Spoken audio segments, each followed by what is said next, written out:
नमस्कार, live time stream में आप सभी का स्वागत है। मैं मनोज ठाकुर। शीतकालीन सत्र चला हुआ है और शीतकालीन सत्र के दौरान बहुत सी चीजें निकल करके सामने आ रही है। पहले ही दिन वॉकआउट हुआ, डी नोटिफिकेशंस को लेकर के हंगामा खूब हुआ और विपक्ष बाहर निकला। यहां पर यदि विधानसभा इस सत्र की बात की जाए तो कुछ संघ भी जो है वो पहुंचे हुए हैं। फिलहाल हमारे साथ एनएचएम कर्मी मौजूद है जो कि बड़ी लंबी लड़ाई लड़ रहे थे बड़े लंबे समय से। इनका मुद्दा था, इनकी मांग थी कि इनका रेगुलराइजेशन यहां पर किया जाए, क्योंकि पूरे कोरोना काल की यदि बात करें तो उस दौरान भी उन्होंने वो पूरी सेवाएं यहां पर दी है जो एक रेगुलर डॉक्टर जो है वो देते हैं या जो कर्मी है, स्वास्थ्य कर्मी, वो देते हैं। सीएम साहब से आपका मिलना हुआ है, डेप्यूटी सीएम से आपका मिलना हुआ है, क्या उन्होंने यहां पर आश्वासन दिया है? क्या एनएचएम वाले रेगुलर हो जाएंगे?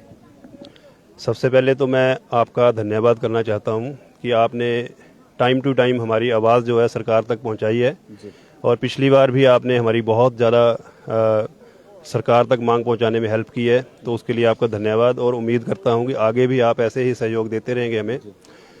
जहां तक हमारी आज मिलने की बात हुई है तो हम माननीय मुख्यमंत्री जी और माननीय उप मुख्यमंत्री जी दोनों से आज हम मिले हैं। तो मिलने के बाद आज हमें पहली बार कुछ ऐसा लगा कि हमारा काम भी हो सकता है और हम पूरी तरह आश्वस्त हैं।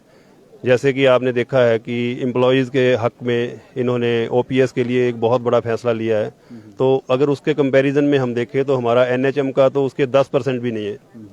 तो आज हमें बहुत अच्छा आश्वासन मिला है और भी हम विधायकगण से भी मिले हैं, सब ने हमारे लिए बहुत पॉजिटिव रिस्पांस दिया है और सीएम साहब ने भी हमें 3-4 महीने का टाइम दिया है कि जल्द ही जल्द हम आपका काम कर देंगे। तो हम पूरी तरह आश्वस्त हैं इससे।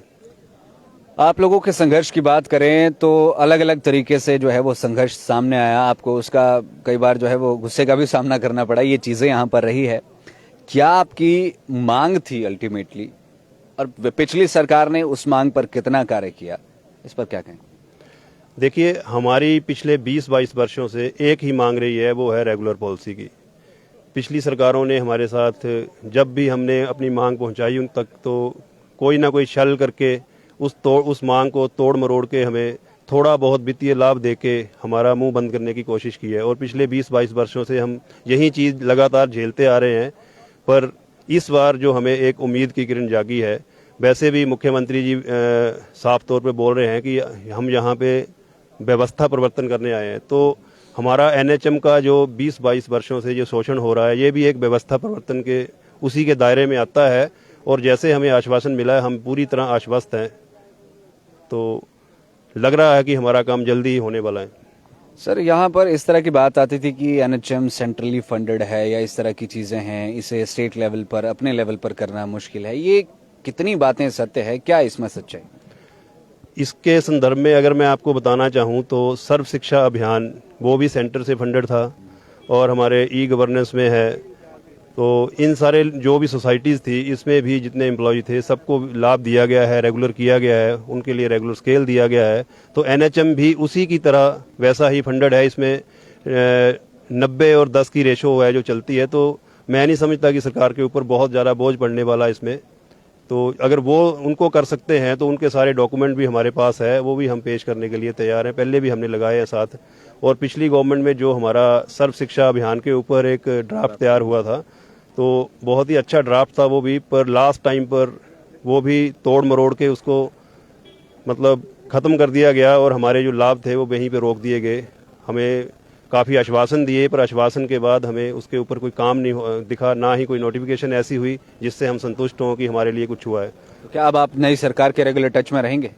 बिल्कुल, हम हर टाइम जब भी मौका मिलेगा, सीएम साहब, डिप्टी सीएम साहब जिस भी डिस्ट्रिक्ट में जाएंगे वहाँ हमारी कार्यकारिणी उनका स्वागत करेगी और अपनी मांग को लेके उनसे मिलती रहेगी। मेरा भी जहाँ जहाँ मैं जा पाऊँगा मैं उनके साथ खड़ा हूँ और हम लोग हमेशा अपनी मांग उठाते रहेंगे। पर मुझे उम्मीद है कि 2024 वाला जो वर्ष आएगा उससे पहले हम रेगुलर होंगे। तो ये प्रेसिडेंट हमारे साथ यहाँ पर मौजूद थे इनके संघ के, और इनका कहना है कि जो नई सरकार है उनसे उम्मीद जागी है कि वो एनएचएम कर्मियों को रेगुलर यहाँ पर करेंगे। पिछली बार का ड्राफ्ट भी अच्छा था, लेकिन अंत में वो ड्राफ्ट जो है वो डब्बे में चला गया, उसका कुछ हुआ नहीं। लेकिन इस सरकार से, वर्तमान सरकार से इनकी बेहद सी उम्मीदें हैं। उन उम्मीदों पर यह सरकार खरा उतर पाती है, नहीं उतर पाती है, ये जरूर देखने वाली बात होगी। लेकिन उम्मीदें बेहद ज्यादा है। अभी मैं लेना चाहूंगा आपसे इजाजत। देखते रहिए Live Times TV for true next reporting. मैं मनोज ठाकुर। इस लाइव स्ट्रीम पर साथ दिया senior video journalist Ajay Bhatia ji ने। धन्यवाद। जय हिंद, जय भारत, जय हिमाचल।